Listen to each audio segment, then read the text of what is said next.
I don't know if I can show my PowerPoint. I sent it to Lucas, but people can see it over there. No, it's okay. I can do it. 2 seconds and bring it up here so I have the right. 2 seconds. So what I think is very important when we talk about Chinese and Chinese competition is the kind of competition which is visible. The kind of competition where the Chinese system is using our own people, our justice system, against ourselves, against companies, against governments, and against academics, against intellectuals. There's a concept, and there was a hearing in the CCP committee in the House here 3-4 weeks ago. Jamal, who was just here before, he was one of the key experts talking. Unbelievable to watch that one. Normally when there's these hearings in the House or the Senate, politicians is just walking in, saying what they're going to say, get the questions, walk out again. Here, all the politicians were sitting all the time. We call it lawfare. Lawfare is basically not that we live in a democracy, we have a legal system, but you can abuse that legal system against people. And if you have unlimited resources, which the Chinese government have, or Chinese government-backed companies have, they can sue people which can't pay for their own defense in a way where they basically have to give up or silence. Why do the Chinese use the court system, not only in the United States, but also in Europe and other countries, to do these things? What they do is they sue governments, media, companies, think tanks, academics, journalists, or they threaten them. Remove that. Don't say that. Change that. We don't want you. We want to silence you. And basically, what's happening is that there's a lot of people which have a critical view on China. We have been together for 2 days now. How many times has the word China been mentioned? How many people have said that China is a threat? All those people is running a risk. The risk of being sued, taken to court, have to make a reply to the court. And I tell you, it's very expensive. Chinese companies, they're doing these things outside China. They do it when they expand their global business. They try to put pressure on governments. I worked a lot regarding Huawei. If governments wants to put of national security risk, wants to put a ban on Huawei equipment and ZTE equipment, they sue governments or threaten to sue them. Big countries, small countries. They do this as reputation management. If you talk bad about me, I sue you. They do this to create some high-profile cases. They do this to try to create a chilling effect on journalists. They do this to create a chill effect on academics and other people. You probably heard the word self-censorship. I've already one who said before, if I can't prove above doubt, whatever it was before, you know, I shouldn't say it, but if it's what you're saying, let's assume what you're saying. If we look at it, a company like Huawei Technologies, Huawei, they have sued countries like Sweden, Romania, Portugal, Spain. They're suing them because they want to put a ban on Huawei equipment of national security risk. They sue companies. They sue media outlets. They sue think tanks, academics, and journalists. And they do these things to put a pressure on people. What they basically say, we have seen across Europe, EU have made the 5G toolbox, which basically to a certain extent put a ban on Huawei and Huawei and ZTE equipment. And basically what's happening is, when governments want to implement these things and put a ban on Huawei and these things, then they said to the government, we sue you if you do it. And they basically also says to government, you've seen we already sued this country. And they do different kind of lawsuits to test it. So they took Sweden to first they sued Sweden in the Swedish court, they lost, and then they took them to a WTO tribunal to say this was against a violation of trade agreements. And they try other laws in other countries to find ways to stop these things. How these are working, worst case scenario. When the CFO of Huawei was arrested in Canada, put in a house arrest in her nice mansion in Canada. She had a very nice house there. At the same time, China arrested 2 Canadians, Michael Cohen and Michael Sparrow, 2 former Canadian diplomats. Michael Cohen is a good friend of mine. I like that man. And I remember I was sitting in a restaurant with him and his girlfriend, which explained about his experience. So just the days after Huawei's CFO was arrested in Canada, he came out of a restaurant in China where he was working and living, creating reports about security, have to do with China, whatever. He was arrested. His girlfriend, was pregnant. He was put in a detention center in 1,018 days without being put to court.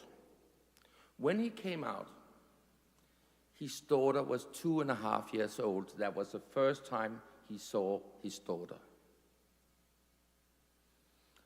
The day after, Huawei's CFO, was released in Canada. He and Michael Sparrow was released in China. Is there a risk of doing business in China?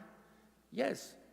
He was just a Canadian, so to regress against the Canadian government, China arrests 2 Canadians, put them in a detention center, a small cell, for 1,018 days. That's a long time. We have 2 other cases. There was an academic at Georgetown here, now she's a visiting fellow at Stanford, who wrote a paper about 2 biotech companies in China, telling about their ownerships, the relationship to the Chinese government. Everything was based on official documents from China, was translated into English. And these 2 Chinese companies put a huge pressure on us and threatened her and told her to pull back that paper. It was a peer-reviewed academic paper based on facts from China. She was lucky there were some lawyers. She couldn't afford the lawyers. She was lucky there was someone helping her, and they created a lot of noise around this case. And she was also an expert witness in that hearing that was in the CCP committee here some weeks ago. That's one example. There's another case from France, an academic, which was in France considered as the leading expert when it comes to Huawei. She made a report about Huawei and telling those things which everyone knows. She published it. She was in France by the French government considered as the leading expert on Huawei in France. Huawei sued her to silence her. It took them 2 years before they pulled the case. In those 2 years, she was silent. I'm considered as one of the leading experts when it comes to Huawei worldwide.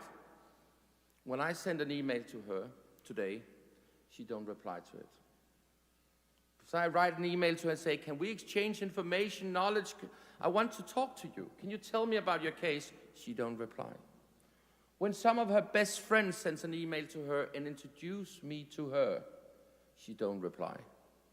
Huawei have probably succeeded to silence her and many others. We also have people who decide to work for the Chinese. There was a case, the former Attorney General Loretta Lynch, appointed by Obama, was suing United States Department of Defense on behalf of DJI, a Chinese drone company, which was mad that they got on the entity list. They claimed they have nothing to do with the Chinese military. Listen, this is, those which are Americans, this is a top lawyer in this system, working for the Chinese. Fortunately, Stefania called out the other day, and she decided to pull from the case.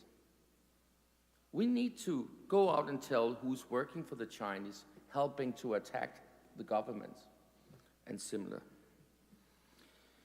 There's a lot of ways to do solutions, but one thing is very important to understand here. The tools the Chinese have here, in the United States and in Europe, do European American companies don't have in China. We cannot sue them in China the same way. We can't do it. You have this concept in the US court called discovery, which basically means that someone sues you or you sue someone, you can get access to their emails and stuff like that. Don't exist in China. The Chinese government would say, according to national security, you can't get access to these things. The Chinese is abusing the discovery process in the United States to find names, companies, peoples which talk to each other to go after them, to threaten them. We need to go out and stop the way China is abusing our legal system in Europe, in the United States, in our democracies. They're abusing the they basically don't want our democracy to work. And they're abusing the tools which should help each of us who lives in democracy and respect the democracy to be able to use the court for all the disputes there is in a modern society. But these guys are using against us, and we don't have the same options in China. We basically need to have the most important cases into the open space. We need to describe which people is working for the Chinese. And we believe that I know there's a lot of focus on this right now here in the United States. And Europe have to get focused on this. Other countries around the world have to get focused on this. And I say Europe and the United States need to work together, because this is something which is happening. I know cases where Americans have been sued. Americans who live in Europe have been sued in the United States, or Europeans which have been sued in the United States. We need to find a model to stop these things. I think it's very important. If we want to live in a free and open and democratic society, we need to be sure that it works. If we want to have a court system which works, we need to go after those people who abuse it. And yes, the Chinese have the full right to hire people like Loretta Lynch to work for them. But those law firms who decide to work for China, in my world, their moral compass is totally going the wrong direction. And we need to tell who's doing it, so that those clients they have can make a decision. Do I want to work with a law firm who basically is attacking my own government? I think all clients using a law firm who attack the American government or attack our democracy, they have the right to do it. But I think the other clients they have the right to opt out. Let's create some transparency. Thank you.